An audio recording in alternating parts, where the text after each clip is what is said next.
நம்முடைய சபையில ஒரு ஐயா வந்தார். அவருக்கு பிளட் கேன்சர்.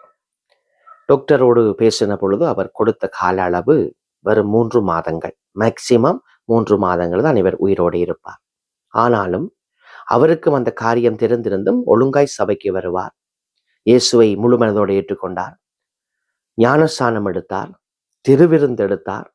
கர்த்தருடைய ஆயுசு நாட்களை வைத்தியர் கொடுத்தது 3 மாதம். ஆனால் கிட்டத்தட்ட 2 வருடங்களுக்கு தேவனுடைய ஆயுசு நாட்களை கூட்டி கொடுத்தார்.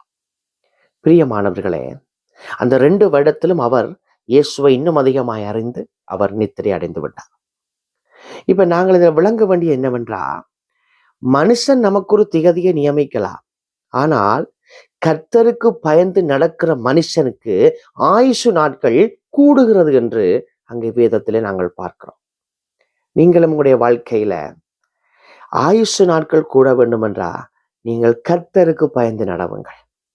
கர்த்தருக்கு பயந்து நடக்கிற பொழுது அவனுடைய ஆயுசு நாட்களை தேவன் கூட்ட பண்ணுகிறார்.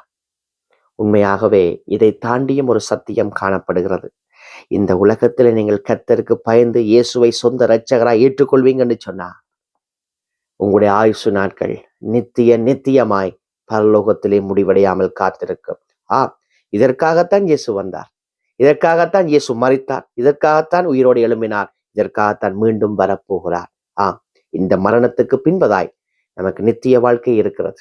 இந்த உலகத்தில் ஒரு மனுஷன் தேவனுக்கு பயந்தவனாய் நடந்தால் இந்த உலகத்திலும் அவன் ஆசீர்வதிக்கப்படுவான். அதை தாண்டி மிகப்பெரிய காரியம், ரட்சிப்பை அடைந்து நித்தியமாய் அவன் சாகாமல் மகிமையின் சரீரத்தோட தேவனோடு வாசமாயிருப்பான். கர்த்தர் உங்களை ஆசீர்வதிப்பார். ஆமென்.